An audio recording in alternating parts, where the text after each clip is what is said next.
Pemirsa, tidak bisa dipungkiri sejak reformasi banyak kalangan purnawirawan TNI Polri yang mulai terjun ke dunia politik dan bahkan banyak yang melenggang ke Senayan. Bahkan diprediksi dari pemilu tahun 2004 hingga 2019, jumlah para pensiunan TNI Polri yang tertarik ke politik meningkat. Sejumlah partai politik juga banyak yang membuka kesempatan bahkan menggelar karpet merah kepada para pensiunan TNI Polri untuk bergabung sebagai kader, sebagai anggota, bahkan sebagai anggota spesial yang menduduki posisi elit di partai politik. Pengurus partai politik meyakini bergabungnya para purnawirawan TNI Polri sebagai calon anggota legislatif akan mampu mendongkrak suara parpol pada setiap gelaran pemilu. Ironisnya beberapa kali Badan Pengawas Pemilu menemukan sejumlah masalah dalam tahapan pendaftaran dan verifikasi parpol sebagai peserta pemilu terkait status pensiunan anggota TNI Polri dan ASN. Pasalnya banyak dari mantan anggota TNI Polri yang didaftarkan sebagai anggota parpol lalai atau lupa mengubah status pensiun dalam kartu tanda penduduk. Saat ini hampir seluruh partai politik memiliki anggota yang berlatar belakang TNI Polri, baik sebagai bacalek, sebagai anggota biasa, bahkan tidak jarang masuk ke dalam struktur kepengurusan partai politik.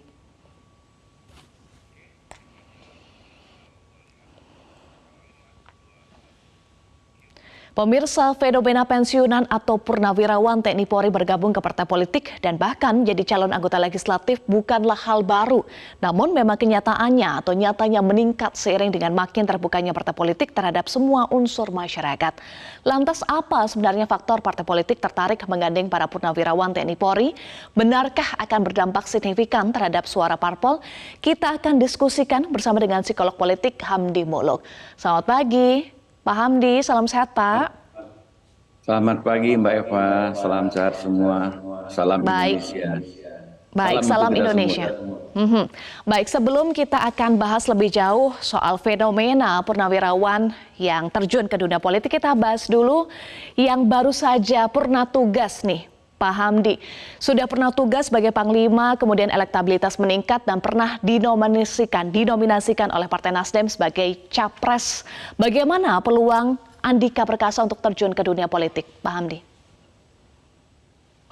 Ya, kalau kita bicara peluang siapapun begitu ya, termasuk Pak Andika dan juga tokoh-tokoh lain untuk dinominasikan sebagai dalam konteks ini tadi Mbak Eva mengatakan untuk calon presiden misalnya, nanti itu tuh banyak faktor. Kita udah tahu bahwa ini sangat tergantung nanti komposisi terakhir yang didaftarkan oleh partai ataupun koalisi partai yang memenuhi syarat pencalonan ke KPU. Nah, jadi kalaupun betapapun sekarang tingginya popularitas orang ya kalau tidak dicalonkan oleh partai ya tidak jadi juga kan, itu faktor yang pertama. Nah, tentu kita dalam konteks ini bisa mengerti kalau seseorang ingin dicalonkan oleh partai, dia harus punya kedekatan dengan partai, punya hubungan tertentu sehingga bisa dinominasikan. Nah, setelah nanti dia ikut pertarungan partai, nah tentu sangat ditentukan oleh pemilih. Nah, saya kira kalau hukum memilih itu kan nggak jauh-jauh dari tiga hukum besi tiga hukum besi pemilihan itu. Anda dikenal, Anda populer, dan Anda dicoblos, elect ya. Jadi popularity, likability, disukaan, dan electability. Nah, kalau itu angkanya tinggi, nah besar kemungkinan Anda bisa jadi presiden. Baik. Nah, jadi menakar peluang itu ya terbuka untuk semua siapa saja ya. Sepanjang tiga hal tadi, popularity, likability, electability tinggi ya besar kemungkinan dipilih. Begitu. Baik, kita bahas dulu soal elektabilitas ya Pak Hamdi. Survei terbaru Poltreking Indonesia, Jenderal Andika Perkasa juga masuk hitungan cawapres potensial dengan elektabilitas 2,5%. Nah, bagaimana peluang Andika untuk menjadi cawapres kalau elektabilitasnya seperti ini? Ya, kalau kita bandingkan dengan figur-figur lain yang selalu menduduki 3 teratas, yang selalu biasanya urutannya kalau nggak hampir dari semua survei itu Pak Ganjar nomor 1 biasanya, nomor 2 Pak Prabowo, nomor 3 Pak Anies, itu angkanya di atas 20-an semua. Tentu yang di bawah 10 itu kalau berdasarkan hal-hal yang biasa begitu ya, yang normal begitu, kemungkinan sulit mengejar popularitas, likabilitas, dan elektabilitas dengan waktu tersedia 10 bulan itu untuk menyaingi tiga itu. Jadi dalam konteks itu kecil kemungkinan begitu untuk dipilih. Kecuali yang tiga teratas itu tidak ikut kontestasi, nah, tentu lain persoalannya.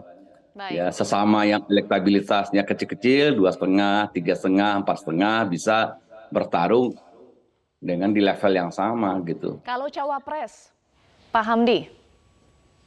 Nah, cawapres bisa besar kemungkinan. Nah, tapi itu pun juga biasanya secara ilmiah orang akan menguji, membuat riset simulasi kan. Jadi kalau misalnya pasangan eh, yang tadi misalnya ya Ganjar dipasangkan dengan Andika, Pak Anies dipasangkan dengan Andika seperti itu, Pak Prabowo dengan Andika, berapa kemungkinannya untuk dipilih. Nah itu bisa dilakukan survei eksperimen sebenarnya sebelumnya untuk menakar itu, mensimulasikan gitu Baik. berapa kemungkinan dia bisa menang begitu.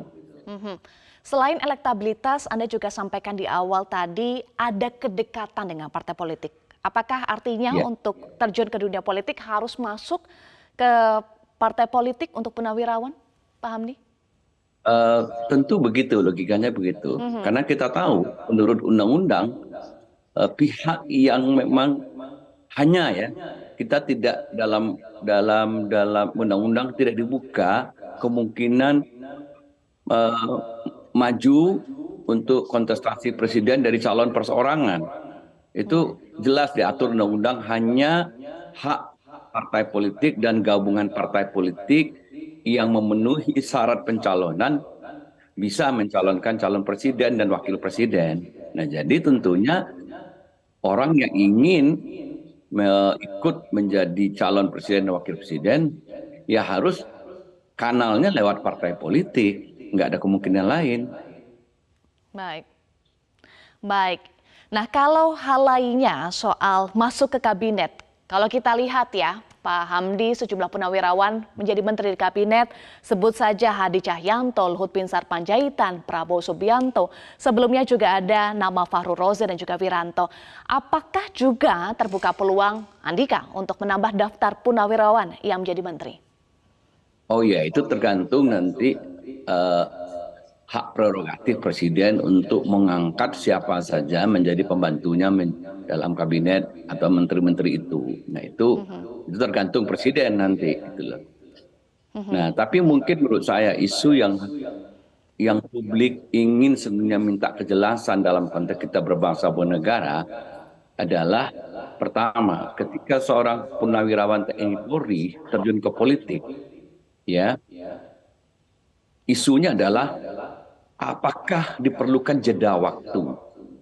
Misalnya kalau di Amerika itu kan baru 2 tahun, kalau nggak salah saya ya, setelah dia tidak lagi aktif dari dinas kemiliteran, baik itu pensiun pada waktunya memang ya, atau dia minta pensiun dini. Nah perlu jeda 2 tahun baru dia boleh masuk ke gelanggang politik gitu loh. Nah, tapi di aturan kita tidak, memang di aturan kita TNI Polri boleh masuk ke politik kalau dia tidak statusnya tidak lagi aktif di dinas TNI Polri gitu ya. Jadi walaupun cuma 1 hari semenjak Anda pensiun Anda sudah boleh. Yang nggak boleh itu adalah larangan TNI, Polri, PNS aktif berpolitik praktis. Ya. Itu undang-undangnya kita mengatur begitu. Nah, isu yang kedua adalah isu keadilan. Jadi misalnya kalau seorang purnawirawan TNI Polri, masuk ke politik, ya, dan terpilih menjadi anggota legislatif, nanti dia dapat pensiun juga. Padahal sebagai nanti purnawirawan, dia juga dijamin pensiunannya oleh negara. Gitu. Apakah nanti dia dapat 2 pensiun seperti itu? Nah itu mungkin isu itu yang dikemukakan. Nah yang lebih substantif mungkin dalam konteks kultur berdemokrasi, orang suka mempertanyakan, apakah nanti setelah dia tidak lagi di dinas kemiliteran, kultur lama di militer itu masih dibawa-bawa. Misalnya kultur komando, kultur bahwa misalnya kalau dalam TNI Polri itu diajarkan, didoktrin kalau lawan Anda itu harus dibunuh, kill or to be killed gitu kira begitu. Jadi dimusnahkan gitu. Kulturnya memang Baik. begitu, diajarnya begitu. Lain dengan Baik, kultur Pak Hamdi. sipil dan politik yang melihat sebagai area kompromi gitu loh. Ya, baik Pak Hamdi, dengan kultur tersebut apakah akan menguntungkan atau merugikan jika masuk ke politik? Nah itu kita terbelah sebenarnya. Sebagian misalnya masyarakat sipil, sebagian pengamat intelektual ada yang mengatakan sebaiknya memang ya TNI Polri itu ya di sanalah tempatnya begitu loh. Nah kalaupun toh dia mau masuk ke politik praktis, perlu jeda waktu yang agak panjang, entah Baik. 2-3 tahun, sampai dia menyesuaikan diri dengan kultur baru begitu. Baik. Kalau kita bicara soal faktor, Pak Hamdi, faktor apa saja yang membuat dunia politik menjadi daya tarik tersendiri juga untuk purnawirawan mengabdi kepada negara lewat jalur politik setelah pensiun? Nah ini mungkin menyangkut pada isu leadership sebenarnya.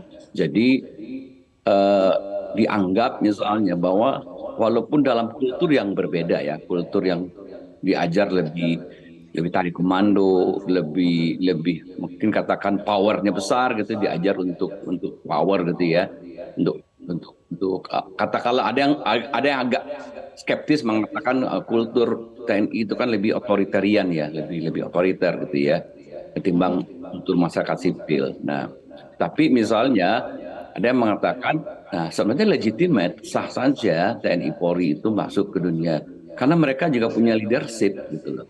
Ya, jadi leadership itu yang diperlukan untuk tadi bahasa Anda tadi itu memberi energi baru bagi partai politik. Karena partai politik memang perlu orang-orang yang punya kapabilitas leadership yang bagus begitu. Soal leadership berarti juga menjadi daya tarik kenapa partai politik mengusung para purnawirawan untuk menjadi caleg ya Pak Hamdi. Tetapi pertanyaannya apakah akan berdampak pada perolehan suara partai politik tersebut jika mengusung purnawirawan pada pemilu?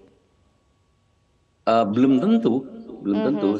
Jadi karena tadi sekali lagi calon legislatif adalah apakah dia sukses memenangkan kontestasi di daerah pemilihan itu, balik lagi pada 3 hukum yang di atas tadi. Apakah dia cukup bisa mempopulerkan dirinya, dikenal di masyarakat, dekat dengan masyarakat gitu, orang kenal dia. Yang kedua, apakah betul dia berhasil membuat pemilih di daerahnya menyukai dia, dan yang ketiga, apakah para pemilih mempersepsikan merasa orang ini layak dipilih untuk calon legislatif dengan seluruh persepsi tentang kapabilitas, tentang integritas personalnya, dan cukup bagi orang untuk menyimpulkan orang ini layak kita pilih menjadi anggota legislatif. Nah, soal tadi popularity, likability, electability itu tergantung orang, siapapun orangnya, bisa orang itu dari kalangan sipil, dari kalangan pengusaha, dari kalangan intelektual, bahkan juga dari kalangan TNI. Ya, tidak ada jaminan tentu bahwa kalau dia purnawirawan pasti dipilih, nggak ada jaminan juga. Baik, jadi elektabilitas dan juga bagaimana persepsi publik. Terima kasih psikolog politik Hamdi Muluk sudah bergabung bersama kami di Metro Pagi Prime Time. Salam sehat, Pak Hamdi.